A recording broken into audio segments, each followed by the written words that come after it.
The girl Max sent to me, presumably because he didn't know what else to do with her, was a very proper young woman, in a severely tailored gray flannel business suit and a severe white silk blouse with a neat little ascot thing at the throat.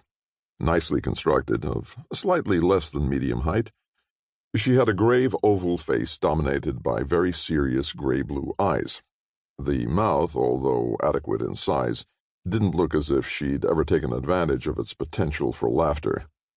A shy, pinched, reluctant little smile was the best she'd managed for me so far. Well, it wasn't exactly a laughing situation. She had a lot of fine light brown hair pinned up about her head in a ladylike Victorian manner, displaying a graceful neck. The hair was light enough that she could have become a striking little blonde without a great deal of effort.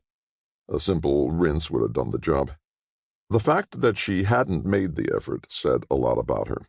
She wore very little makeup, just a touch of lipstick, and her face was pale, but that could have been the result of the awkward and distressing circumstances that had brought her to me. I noticed that her hands were quite attractive, locked in her lap as she sat facing me stiffly on a small straight chair she'd chosen in preference to the mate of the comfortable number in which I was sprawled. They were slender, shapely hands, but not too small to be useful. The nails were well cared for, but trimmed fairly short with clear, colorless polish, very discreet. No blood-red talons here. However, she'd yielded to conventional femininity in a couple of respects.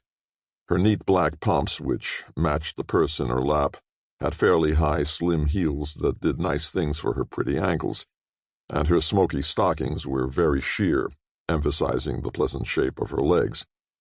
But, unlike most modern young ladies who are happy to display their erogenous zones to anyone who cares to look, Miss Amy Barnett still hadn't let me determine whether she was wearing pantyhose or sustained the smoothness of her nylons with more elaborate feminine engineering.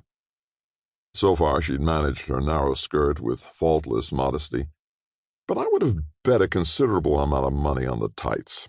She didn't look like a girl who'd go in for frivolous, lacy garter belts and cute little bikini panties, and she certainly didn't need the support of a girdle. "Well, after all, he is in jail, and he is my father," she said a bit defiantly, "even if I haven't seen him since I was a child." It was a mass-produced hotel room in a mass-produced hotel near the Miami waterfront. The Marina Towers, if it matters. Never mind what I was doing there. Actually, it was done, and I'd been making arrangements to return to Washington when the phone had rung and Mac had instructed me to sit tight and expect a visitor. He'd also given me the background of the situation and apologized for dumping the job on me because I was handy, since there were personal reasons why I might find it distasteful. But personal doesn't count for much with us. If it did, there were also personal reasons, which Max seemed to have forgotten, why I didn't mind as much as I might have. "But I gather you don't approve of him," I said to the girl facing me, "even though he is your pop." "How can I? The work he does, used to do, if you can call it work. I was terribly shocked when Mother explained it to me all those years ago. I was 7 at the time. Explained why I no longer had a daddy, why she'd had to leave him. But I understood perfectly. I mean, what else could she do when she finally learned what he'd been hiding all those years? What kind of a man he really was?" Amy Barnett hesitated. "But now that Mother's dead, he's my only living relative, Mr. Helm, and I felt obliged to come when I learned he was in trouble." She shook her head quickly. "No, that's not quite accurate. I was already trying to locate him when I heard about that." "You've had no contact with him since your mother walked out on him and took you with her?" She didn't like the way I'd expressed that, but she decided not to make an issue of it. Well, afterward he tried to write me from time to time, like on my birthdays. But Mother made me send his letters back unopened, so after a while he gave up. Except for the last letter that came quite recently, right after her death, that let me know how to get in touch with the government agency he worked for, if I ever needed any kind of help.